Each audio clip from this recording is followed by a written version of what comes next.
MPs deny governors and cabinet secretaries the privilege of flying the national flag. Wale si watu wa kushikwa wamepatikana ndiye huyu ako na hiyo bunduki. Maliza yeye hapo. He is not fit to hold a public job. Period. Why the shoot to kill order is generating hits.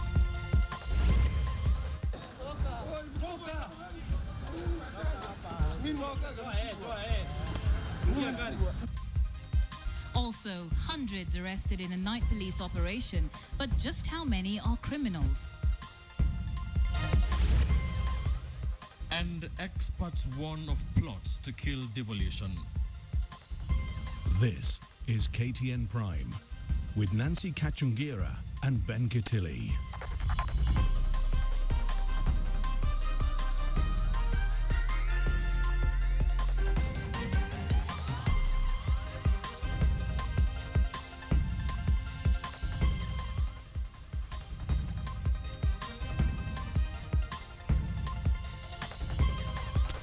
Good evening to you. It is the 26th day of March 2014, a day we brought you poachers and butchers, an expose on the poaching menace in Kenya. And we shall be having an interview to expound on the same. This is KTN Prime.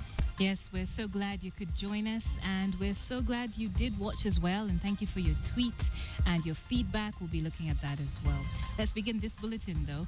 In a heated session, members of the National Assembly voted to strip both cabinet secretaries and governors of their privilege to fly the national flag on their vehicles. Now, through the National Emblems and Names Amendment Bill, it is now only the President, his deputy, the speakers of the National Assembly and Senate will be allowed the national flag on their vehicles. KTN's Edith Kimani brings us the details of the bill and also how this development has been received across the country.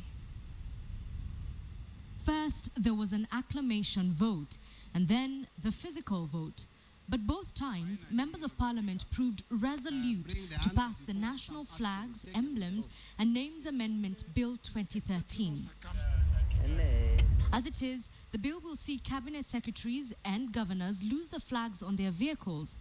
Not even the pleas of Majority Leader Aden Duale would see the members backtrack on their agenda. Governors, their cars, the flags on their cars, and the title of Your Excellency have been the subject of heated discussions in Parliament. The governors have been accused of misusing the national flag, an emerging symbol of prestige, to allegedly bully motorists on the road. Kama mimi mjumbe mwenyewe ninaona iko na confusion. Saa nyingine nikiwa Nairobi, nasikia haram, naona pendera. So sielewi kama ni rais wangu, kama ni deputy, ama ni mkubwa wa polisi, sielewi. So inatuweka kwa hali ya wasiwasi. But the entire issue of debating flags in Parliament was taken solely by Kenyans on the internet. On the Standard Media Group website, comments loaded with sarcasm and frustration made up a bulk of the responses shortly after news of the passage of the bill was posted. Itikwaki asked, "Are there no important issues to discuss in Parliament?" Ending with, "This is really the animal farm of George Orwell." Another reader, Fanatic, figured that with rising terror, inflation, and the crime wave in the country, Parliament was best suited to discuss other issues. Bendera hastahili kupeperusha. Sababu akipeperusha, naye president atapeperusha gani? Kwa hivyo inaonekana kaunti yake ni kama yeye ndio president sasa. Kwa hivyo ni kama kugawanyisha Kenya, iwe ma president tofauti tofauti. Despite the public indifference with which the bill has been received, it will still make its way to the president, who will either sign it into law, reject it, or return it to Parliament for further debate. For the moment, however, 74 legislators voted yes, effectively taking the national flag off the cars of their elected and appointed colleagues. Edith Kimani, KTN Prime. Well, that story by Edith just brings us to our big Q tonight, and we're asking you whether you actually think the president should go ahead and sign the bill stripping governors of their privilege to fly flags. Do tell us what you think about the National Emblems and Names Amendment Bill by texting your yes or no response to the number 22155. Join the conversation on Twitter as well. The handles at KTN Kenya, at Kachungira, and at Ben_Kitili. Well, let's change tack now. Yesterday we told you about the shoot to kill order. Well, that order issued by Mombasa County Commissioner as a way of dealing with those who attacked the church in Likoni on Sunday has been met with anger in some quarters. A section of the civil society and security analysts say that the order will do little to solve the bigger problem. Asham Wilu tells us more. As they widened their search for terror suspects across the country, police announced their most controversial strategy yet. Wale si watu wa kushikwa wamepatikana ndiye huyu ako na hiyo bunduki. Mariza yeye hapo. And it's no surprise the shoot to kill order has been met with much criticism. He is giving authority to the police to be the investigators, the judges, and the executioners. That is not the country that Kenyans determined in 2010 when they passed the Constitution of Kenya. But just how effective will this strategy be, especially at a time when security threats have evolved? You kill the messenger and you spare the master who can plan a similar killings in future. The worst thing for the security apparatus is when the citizenry begins to doubt you. You could be doing a good job, but as long as everybody on the street is saying, I know, then you have a problem. Because whatever you do, then guys don't appreciate it, number one, and they rubbish it, number two. It is the responsibility of the government to study, not kill. Shoot to kill is not a solution. How many people will you kill? Okay? And the more you kill, people will come, because it's an ideology believing that when I am killed, I will go to paradise. I think whitewashing everybody by saying they're all in the same boat, everybody perhaps that comes from outside might preach radicalism, may not be the right answer. It's not the first time police are taking this hard stance on security. The Inspector General of Police gave a similar order last year, right before terrorists attacked the Westgate Mall in Nairobi, killing more than 67 people. We have to deal with every family, and this is what I'm urging and instructing all the officers in the country to use their firearms effectively the way they have been empowered by law. In 2005, when the cultural religious sect Mungiki had gotten out of hand, the then Internal Security Minister John Mishoki issued the directive. A weapon in the hands of a criminal has no other purpose except to kill an innocent person. It is therefore justifiable for the law enforcers to take equal measures against such a person. A special force within the police service was tasked with dealing with Mungiki. They gunned down dozens of men connected to the sect, and after a while, the group went underground. Police appear to be employing a similar tactic in dealing with today's security threats. Last Friday tuliswaga 5. Halafu Sunday wawili tumeokoa bunduki. Kuna wawili wamebaki hapa. Munguki, they don't have an agenda beyond Kenya. These people, they are victims of the historical injustices. But this one, they have an agenda beyond Kenya. They have a global agenda. So it needs a political solution rather than what they call a military solution. Let's engage directly. Take communities, bring them together, especially their leaders, and find out what those issues are that are underscoring it. These sort of things don't happen without somebody nurturing the environment for malcontents to take place, for issues like that are generated by malcontents to take place. Who's nurturing them? Why would they nurture them? Even though the Mombasa County Commissioner has given officers on the ground the go-ahead to gun down terror suspects, experts warn that police may have to rethink this strategy. Ashamwilu, KTN, Nairobi. Following the Likoni attack, we at the Standard Group, we invited our viewers to extend their support to the family of baby Satrine Osenya to cover the funeral charges for his mother, as well as financial support to his family. This support will also be extended to the other Likoni attack victims still in hospital by 8:43 p.m. tonight. The donations to that M-Pesa account had reached 744,000 Kenya shillings. And on behalf of the affected families, we say a big thank you to all who have sent in their contributions. If you want to send in your donations, the paybill number is 505601. That is 505601. For the account number, simply key in the name Likoni victims. stay with security matters, and many Kenyans now say they are not feeling safe anymore. As KTN's Najma Ismail reports, some church leaders are once again asking the government to let them carry guns. Once again, church leaders have called on the government to allow them carry guns in order to protect themselves and their faithful. Tumeitisha tupewe walinda usalama wa kutulinda, lakini sasa tunaambia watoshi. Kwa hivyo tukipata njia ya kujilinda ni vizuri zaidi. Kwa kuulizia bunduki ilikuwa na maana yake.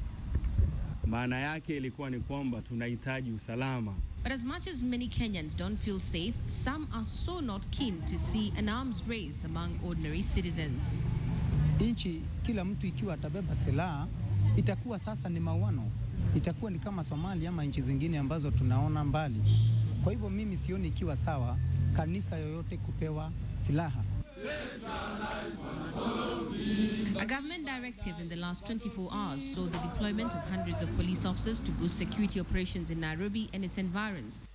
At least 5 suspects were shot dead and hundreds arrested during the night operations. Citizens expect more to be done to assure them.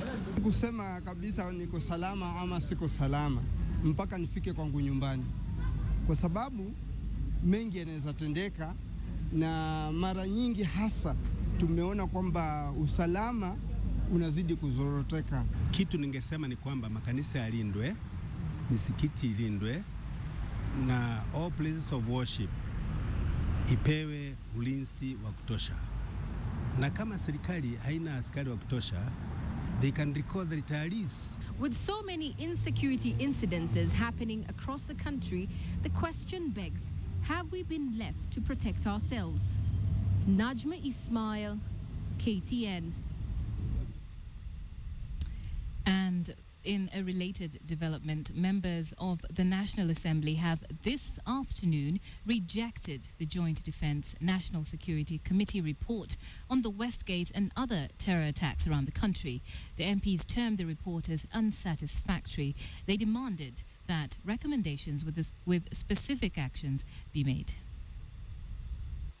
The first one was that there was general information of the impending terror attack at the malls and strategic places in Nairobi, which means someone did his job, gave intelligence report to someone else, which someone else then did not act on those intelligence reports. Mr. Speaker, my understanding then is that a recommendation would have been targeting that person who did not act on the intelligence report, because then intelligence report was availed, someone is doing his job, but yet someone else is not sitting on the job. Mr. Speaker, that particular recommendation is not in this particular report. One of the recommendations is that we must close all the refugee camps. Every decision has a risk. There's no decision which is 100% perfect. If I'm told these are the people who are coming to terrorize this country, Mr. Speaker, sir, we do support that these refugee camps must be closed. We must do a cost-benefit analysis. Kenya has been humanitarian enough.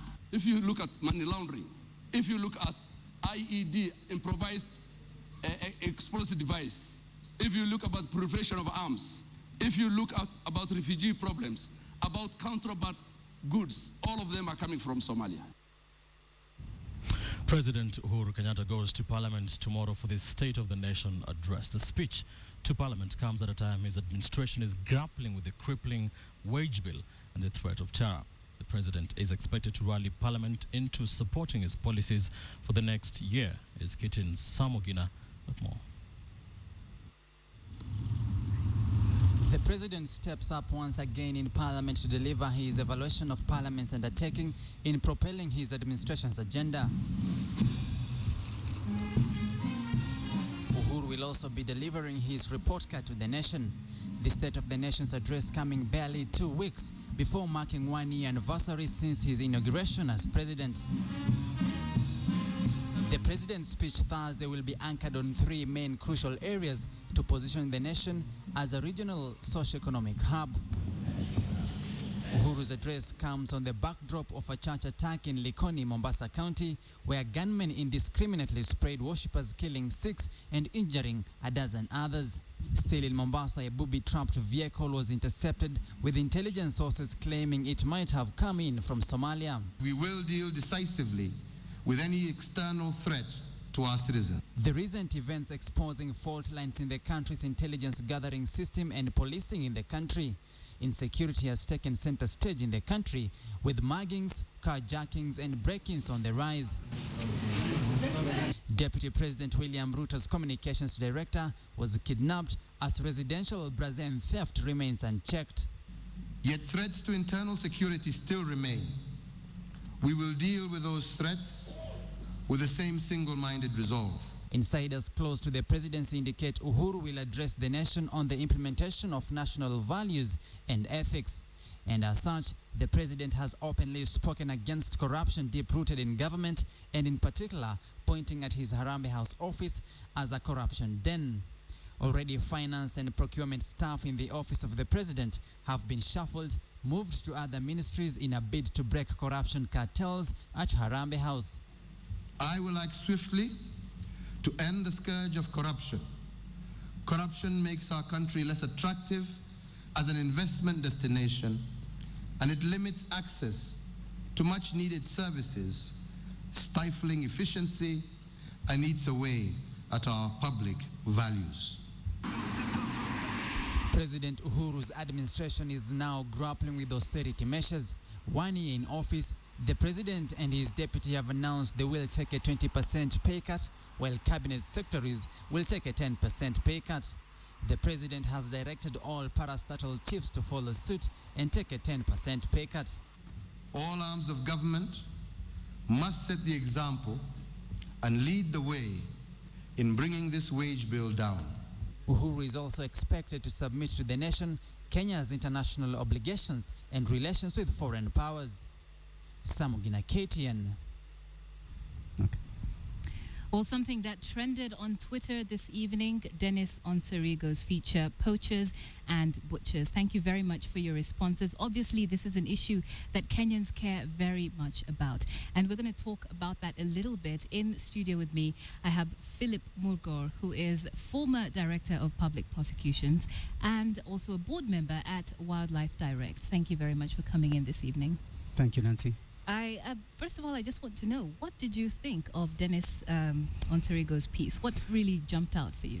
On the one hand, I should say I was shocked, but on the other hand, actually, I'm not shocked. He has simply said what everybody has known for some time. It is a crisis of unimaginable proportions. The president yesterday in the East African Assembly recognized it. It is only KWS that continue to say there's no problem. In fact, the numbers are healthy, as I heard somebody say yesterday. Yes. So, well, having said that, what do you think is the way forward? Because we've talked a lot about the problem, but now it's time to start looking at solutions. The answer, it's given time and time again. I hear it repeated on television. It lies with the chief executive of the country, the president. From what Dennis has explained, everybody knows who is involved. Agencies somehow are so conflicted they can no longer perform. We look to the president at such a time to take charge. Well, what about other factors, the demand for ivory, for rhino horns? This seems to expand beyond the borders of Kenya. Do you think the executive has the power to bring all that together? When your story reports that the wardens have turned poachers, then it's nothing to do with the demand. It's just that the system has broken down.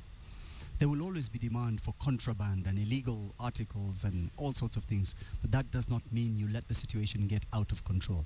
You still have to regulate, you still have to police the situation, you still have to enforce the law, and, you know, things come back into line. So you say the power lies in the hands of the executive now to end this crisis. If you were the president, what would you do? I think KWS has to recognize that it has failed. Yesterday, they addressed the country, and they seem to be living in a totally different world. The first port of call is to disband the top management of KWS, hand it over to new, committed management, and keep it on a very tight leash so that this situation does not arise in the foreseeable future. Right. I'm going to read a tweet here. There were a lot of responses about this, but a gentleman called Simon Chege says, I gave up on Kenya. An untouchable elite of 10% have made evil in all areas of life, and we will do nothing. Is that a sentiment that you perhaps agree with? No, I don't agree with doing nothing. I think a few of us, in fact, many of us should rise up and speak out and wherever we can act so that the country comes back to where it actually belongs, a great country. Okay. So I'm not going to give up like Mr. Chege. Well, you've talked about speaking out and saying something. There's a lot of frustrated Kenyans. As an ordinary Kenyan sitting at home watching, what can we do? What can we do to actually do, change the situation? I think everybody should raise their voice to somebody. We all have leaders, and eventually it should get to Parliament, it should get to the executive, and eventually it may come to the point where the citizens do petition the president, but I don't think it'll get to that. I was encouraged by the statement by the president yesterday that he is totally disgusted by what is happening as far as wildlife crime is concerned. All right. Yes. And as a parting shot, what will you be doing about this? Well, I'm a member of Wildlife Direct. It's a conservation group. We continue to speak out. We continue to support the government in all its efforts to eradicate wildlife crime, support the DPP's office, the judiciary insofar as it is dealing with wildlife crime, and we will also support KWS as soon as it is able to sit down and work with collaborators like ourselves. Right. Thank you very much, Philip, for joining us this evening. That was Philip Mugor, who's former Director of Public Prosecutions, also a board member, Wildlife Direct. Now, moving on, I want to bring your attention back to our big question this evening. We're asking you whether you think the president should go ahead and sign the bill that strips governors of their right to fly the flag on their vehicles and so forth. Let us know what you think. You can do that by tweeting us. Our handle is at KTN Kenya. You can also add my handle to that at Kachungira, also at Ben_Kitili, or you can SMS us on 22155.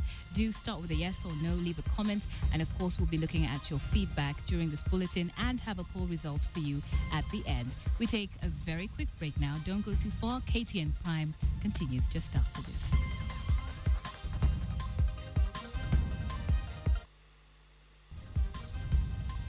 Welcome back. We're glad you could stay with us here on KTN Prime. Now, the National Council of Churches of Kenya has asked the government to do more to deal with attacks on places of worship. The NCCK said this at a press briefing during which they also touched on other issues of national concern. KTN's Wilson Boro has the details. Sunday's attack on the Joy in Jesus Church in Likoni was top on the agenda when the National Council of Churches of Kenya delivered its statement to the press titled Shift from Rhetoric to Action. The church leaders condemned the attack and called on the government to take quick and firm action against the perpetrators and ensure that they are brought to book. NCCK General Secretary Reverend Canon Peter Karanja decried the number of attacks on Christian places of worship in the recent past, saying preventing any future attacks has to now take a more holistic approach. We urge that clergy in very exposed areas and who are well known to the attackers be provided with direct security. The church leaders have also called on their Muslim counterparts to restrain their followers who are hell-bent on radicalizing young followers of their faith. Unless there are questions.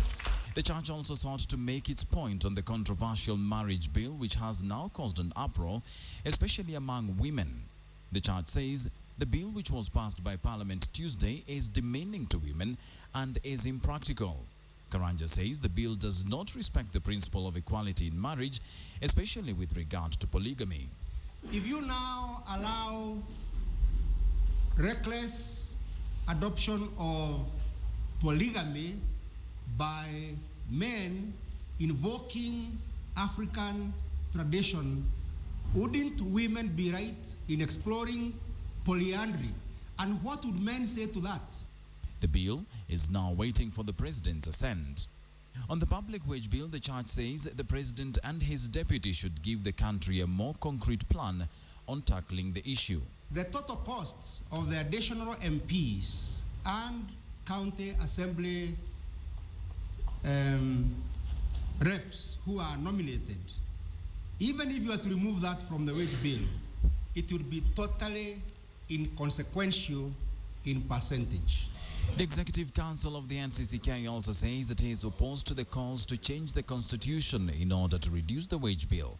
It says the government should work to ensure that the highest paid public servant should not earn more than 25 times the lowest paid worker.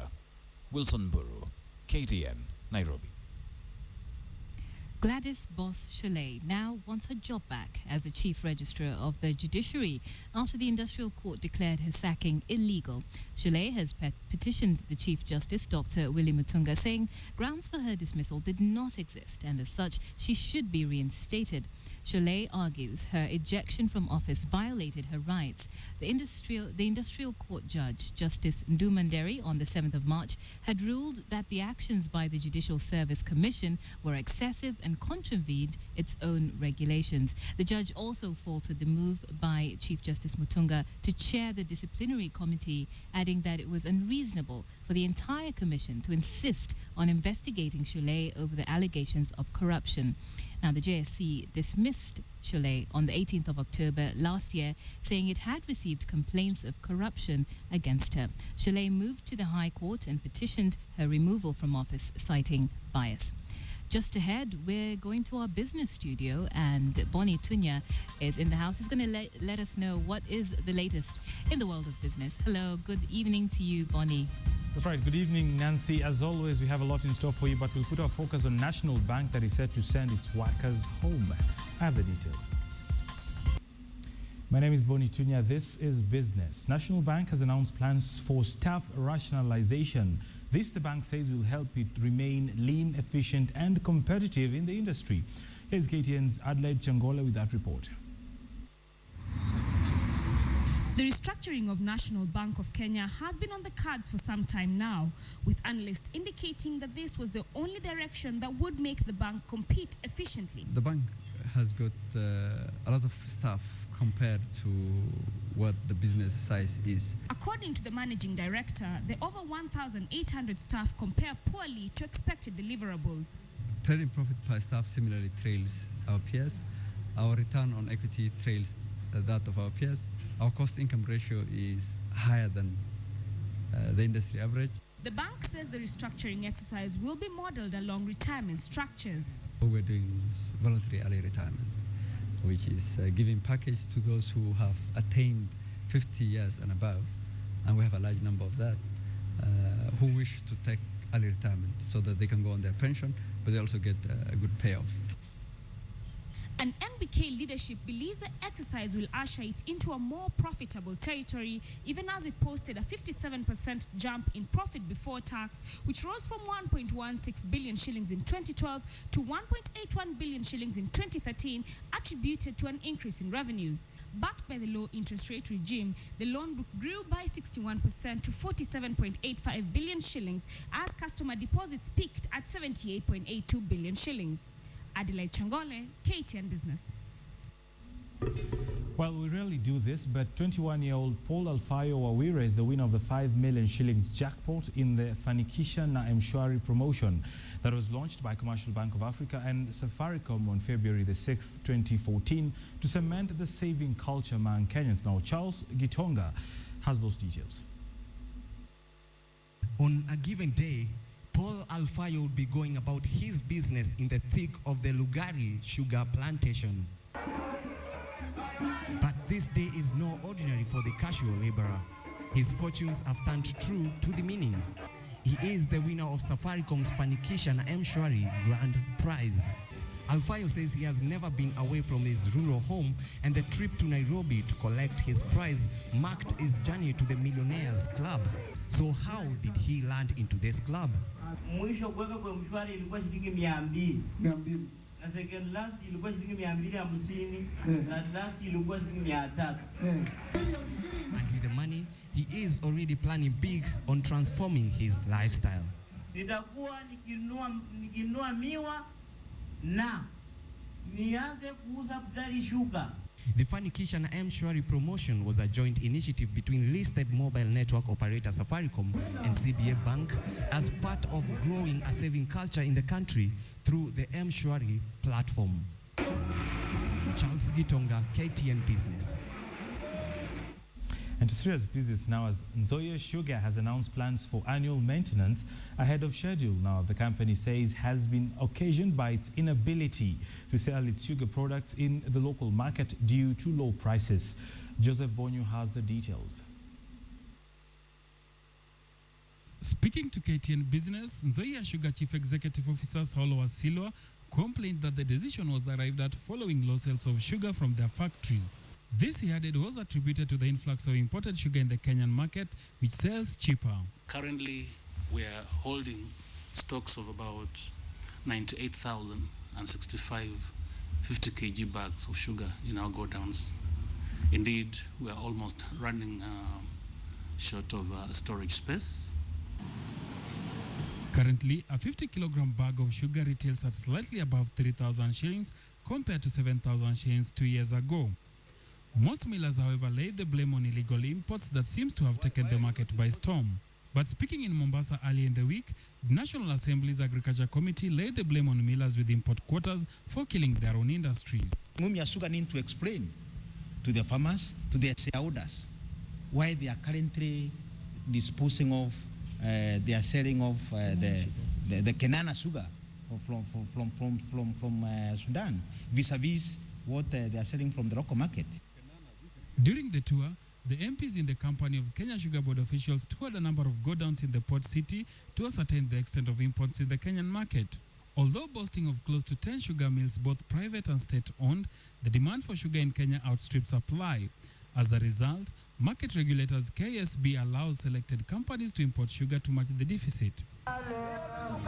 This provision has, however, been abused, resulting to contraband sugar finding its way into the local market, hence a poor run by the local millers. Many, including listed millers Mumias Sugar, have in the recent months have to do with state loans to remain operational. Because the prices may take some time to appreciate, we believe that for the moment we will not be able to pay off those arrears unless we are assisted by a further loan. Joseph Bonyu, KTN Business Today. Let's take a look at how the markets close on Wednesday on the Financial Market Review next.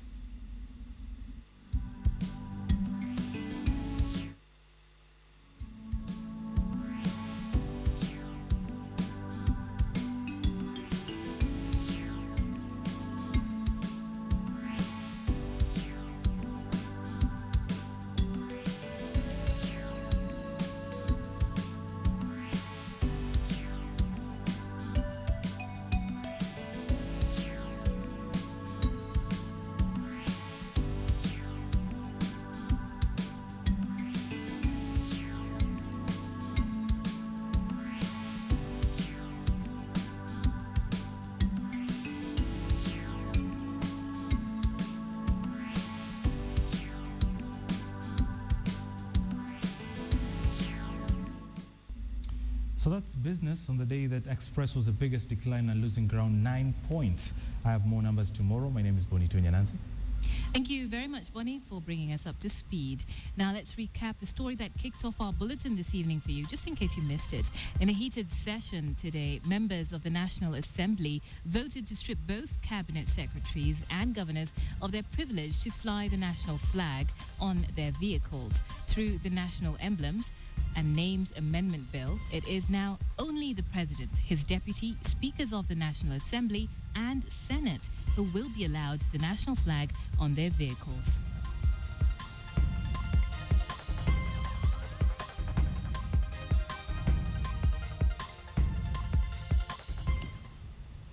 So on that note, let's just bring you a few of your comments on that story, plus what your take is on the poachers and butchers story, which we've just shown you. We are asking you on the big question, do you think the president should sign the bill stripping governors of their flags? That's right. Thank you very much for your opinions. Here's one that actually talks about both matters, about the poaching and what the MPs are saying. They're saying that we have more important matters. This is Leonard Ochal, who says we have more important matters to think about, like poaching. Let's not waste our time talking about flags.